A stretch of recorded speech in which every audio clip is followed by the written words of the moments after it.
aujourd'hui on se retrouve dans une nouvelle vidéo qui va être encore une fois les mots anglais que vous ne connaîtrez probablement pas en tout mais qui vont vous servir dans vos vies. Donc en fait français sans plus tarder parce qu'on a pas mal de mots, on va pas se mentir.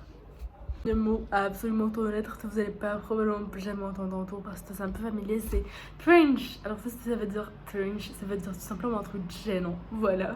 Donc en fait c'est vraiment genre un truc gênant, mais ça peut aussi être utilisé dans le verbe. Donc dire you made me cringe pour dire oh mais tu me pas tu me gênes mais genre tu vois genre je me sens mal, je me sens embarrassée pour toi, tu vois genre ce que je veux dire. Et c'est vraiment quelque chose qui va beaucoup être utilisé, le mot cringy pour dire quelque chose awkward, de bizarre et d'embarrassant surtout.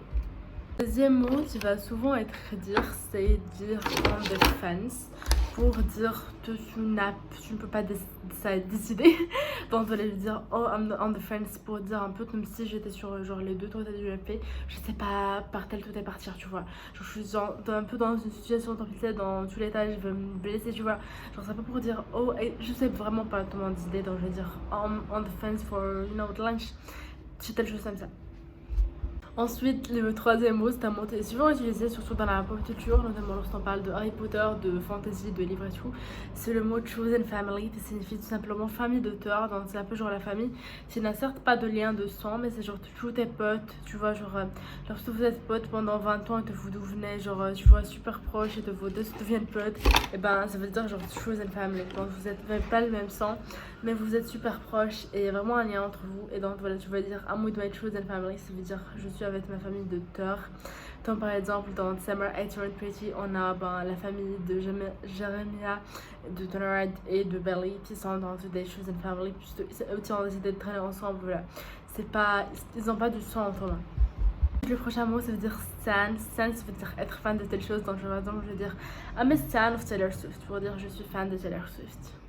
L'autre mot à utiliser absolument c'est Swiftie. Swiftie ça veut dire fan de Taylor Swift, vous en avez souvent entendu parler puisque là Taylor Swift elle tartonne, donc voilà. On a ensuite sooner rather than later, donc ce qui veut dire voilà vaut mieux être genre tu vois vaut mieux faire le truc maintenant que de le repousser.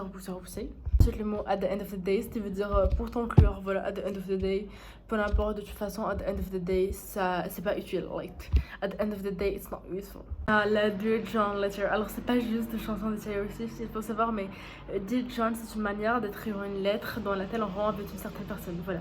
Ça se faisait pendant la guerre mondiale, donc les gens écrivaient genre tu vois les meufs lorsqu'elles voulaient plus attendre leur maître, et ben elles écrivaient des lettres, elles appelaient du tout Dear John et elles commençaient genre à dire pour toi si elles voudraient rompre, et comme John c'était genre un prénom hyper connu, bon il y avait plein de gens qui écrivaient Dear John tu vois au début de leur lettre, et c'est comme ça que c'est devenu voilà Dear John letter pour dire que tu vas rompre avec quelqu'un.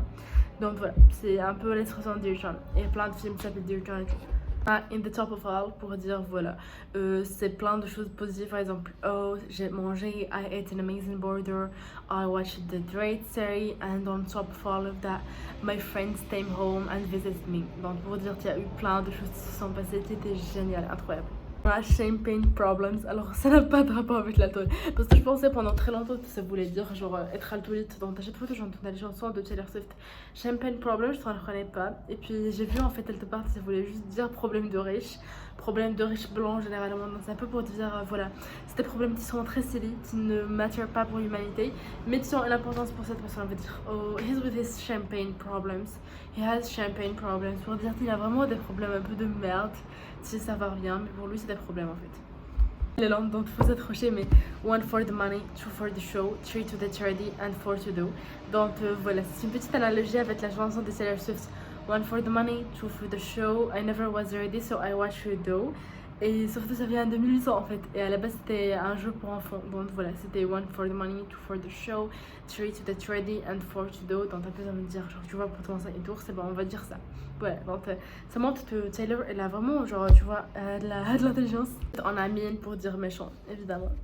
To trust your mind pour dire telle chose m'est passée par la tête. Et on a dire to say at least pour dire oh je veux pas être méchant mais c'était vraiment pas bon. De toute façon je vais dire to say at least it wasn't really great, you know, pour dire voilà, pour ne pas te réciter, mais voilà c'est un peu comme si je disais franchement j'ai pas envie d'en parler mais that wasn't great.